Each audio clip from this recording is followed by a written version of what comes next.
Movie debate.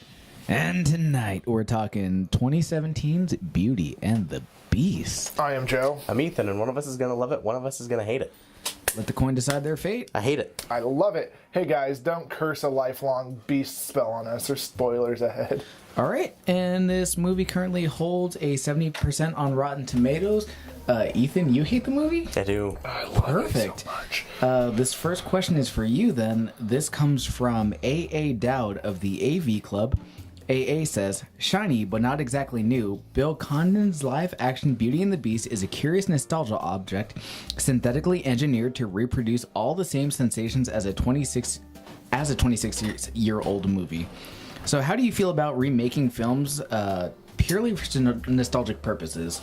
You have 1 minute. Absolutely unnecessary, and that's why this movie sucks. Because it's just a cash grab in the most exact definition of the word. It's a cash grab. It has no need to exist. The other exists. It's not like it's hiding on some broken down 35mm print. There's DVDs, there's VHS, there's Blu-ray copies, there's special editions of it. It's available. People have seen it. People still continue to watch it. This movie was made so that it can go make $170 million opening weekend or whatever the hell it was. And it did. But it doesn't need to. Okay, thank you. Joe, you have 30 seconds to respond. We have talked about this time and time before. If you're making a movie, you're making a product to get money from.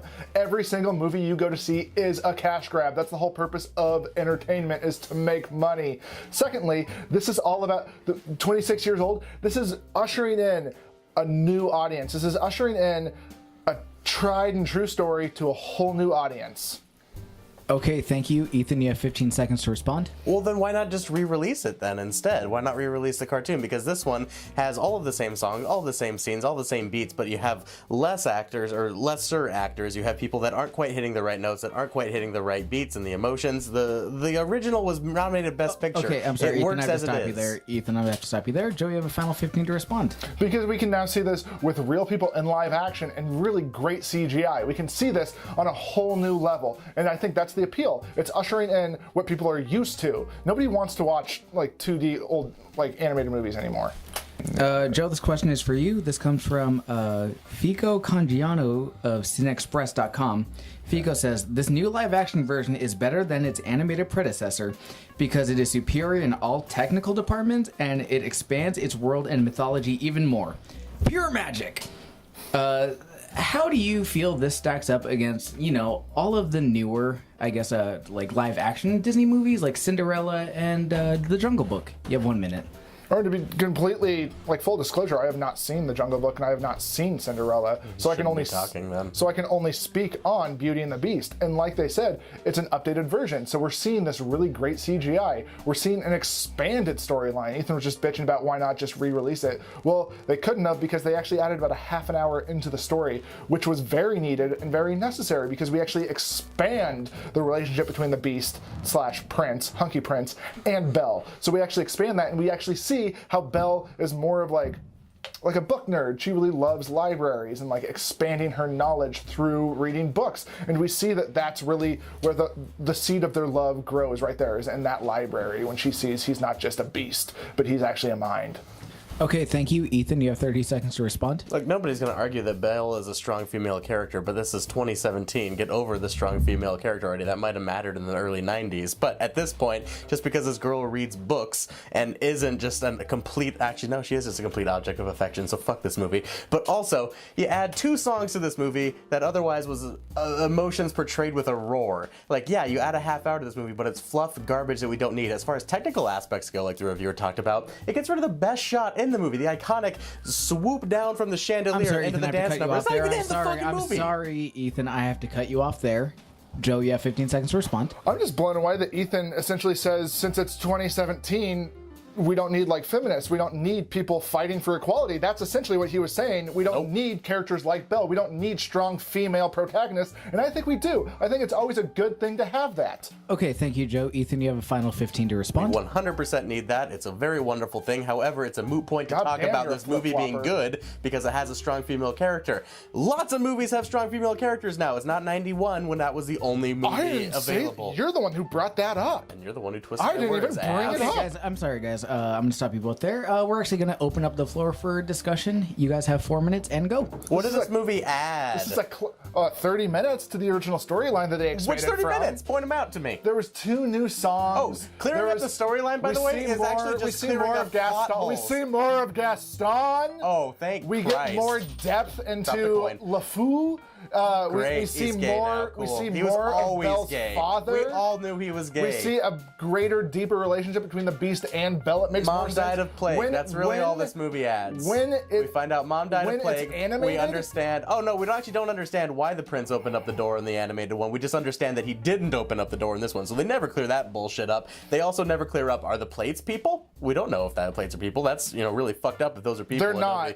Well, then how does is. everybody move things with levitation then? That's also never explained. So it is cleared up. Just like every Disney movie ever fucking made, the magic makes no goddamn sense whatsoever. Oh no, the magic makes sense. Ethan's just grasping. Another great thing that you had with animation is you had eyes. One of the best things you can do with cartoons is have eyes that fucking emote. In this one, I'm watching it third row from the screen in theaters, and I can't even tell what the fuck Lumiere's facial expression is the entire movie because it's all in the tone of his voice and also mannerisms. You don't have to see somebody's eyes. About tone of voice. Hold on, you don't. In France, it has a castle and a prince, which it wouldn't because that's not where the castle and the fucking prince live.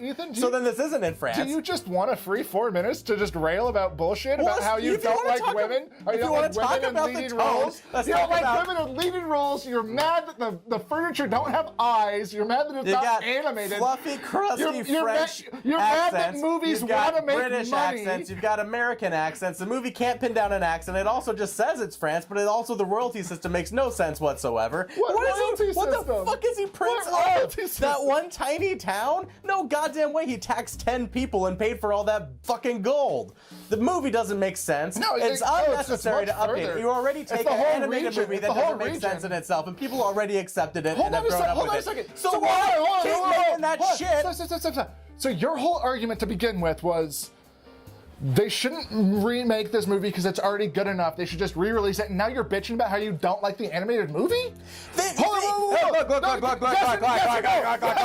or no? Is that what you're doing? No, if they actually changed any of the shit that was bad about the animated one, if they changed any of that to update it, to make it make sense, then it would be a little bit better, but they didn't. The mom had plague, the end. If they remade that shitty animated movie with real people, it'd be better. Oh, wait, they did that? No, it still sucks because... are the plates alive? I don't know. I guess it's. Oh, she tries to talk to a hairbrush, and they told her that's not alive. So it's clearly that not everything's alive. The plates still move.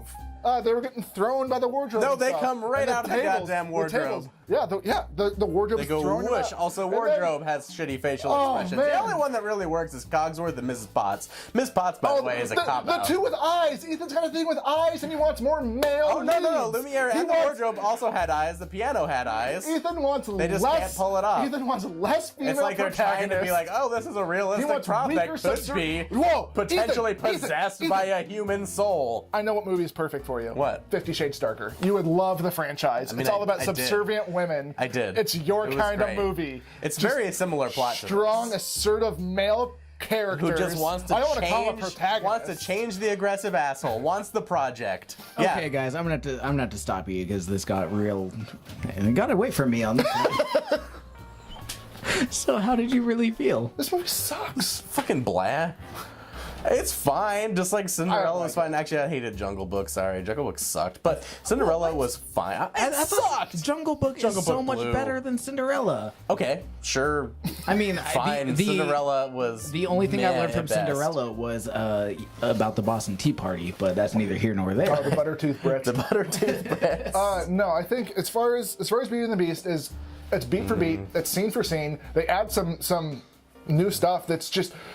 No, fucking pointless. Yeah, it's forgettable immediately. Like because you hear the old songs and you're like, oh, I remember all of this from being a child and listening to it. And like these are catchy songs with like pretty unique not unique melodies, but like recognizable melodies. And the new songs are just really boring and just unnecessary. I did like the plague stuff, I guess, but yeah, that was a fine scene. And they added, they fixed a couple glaring plot holes of the animated one, but ultimately, who cares? So the witch comes in, and she changes him into a beast. She changes all of these people, family friends, whatever, into objects. And then she also wipes the entire town's memory of it. In apparently, this one, not in the animated. No, I know that, but like, okay, so that's what happened. That was weird. That's why the baker or whatever is always looking around like, I think I've lost something. Oh, Mr. Whatever, what do you think you lost? Goodbye. Because he lost Emma Thompson. So and then also, another thing is when everything's destroyed and like gets resurrected, Gaston's still dead at the end. His body, everything's resurrected except for his dead, bloated corpse floating through the river. Agatha's a bitch to Gaston. Disney is all about bloated river corpses. Between National this and National Treasure 2, Book of Secrets. I didn't like that. That was weird to me. Kevin Kline, it seemed like knew exactly what it was doing, and like the first half of the movie, every time he said a line, it just sounded like the unspoken line afterwards was, "I can't believe I'm in this bullshit." Because he is riding, he rides into the winter, and he goes, "Oh, that's snowing in June. Well, I can't believe I'm in this bullshit." Like, I feel like he's always a saving grace of any movie, though. No, he's good. Even a bad movie or this wholly mediocre movie that this is. No, and he's good, but I just think he was so aware that of how pointless that it was, and it was just essentially like, this is a paycheck. I can't believe it's snowing in June. Yeah, why wouldn't you? Why am I here? Totally. I thought the one standout, the one character actor who actually I enjoyed watching, I thought did a really good job, was Ewan McGregor as Lumiere, yeah. Yeah, I thought he was great. It bothered the fuck out of me that you couldn't see his face. I did not care about that because it was all in the body's mannerisms. That's stupid. He just does this the whole time and swings around. That's not true. You just weren't paying attention. You fell asleep halfway through. Here's the thing. You can hit so many How many beats. times did you fall asleep in this movie? Never once, actually, and I saw it late. But like, you can hit so many beats so well in this movie with proper facial expressions and emotions. That's why, like, when Mrs. Potts has that moment where she's like, "We made our bed, it's our choice," kind of thing. It's like, that actually hits you. Nothing Lumiere does in this movie hits you at all.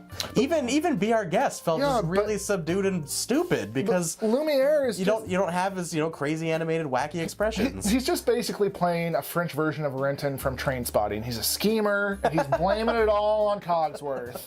That's his character. I mean, I get what you're saying. I thought they did a pretty good job of like body motions and actually like conveying emotion through the body mannerisms.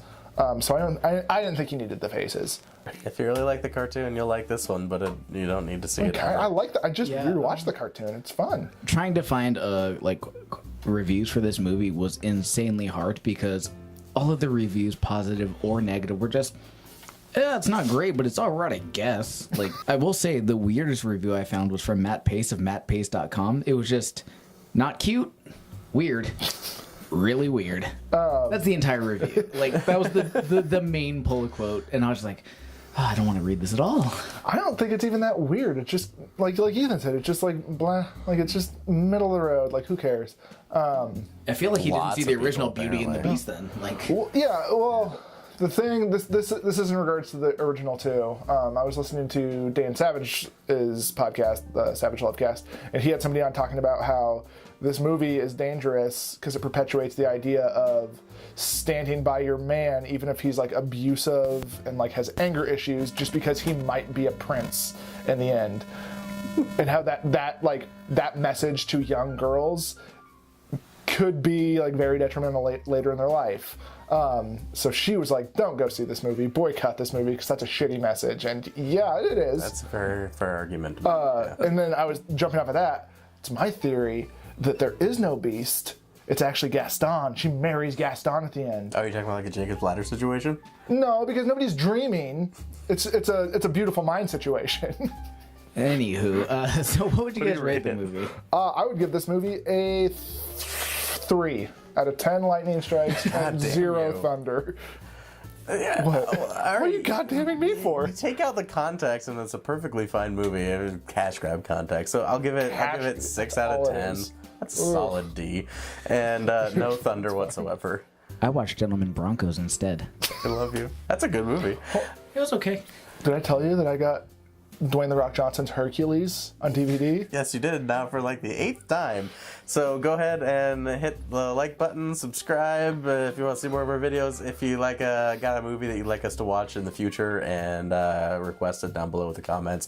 You can also write a question that you would like us to debate over for that movie, and we will read that on the episode. Thank you and good night. Thanks.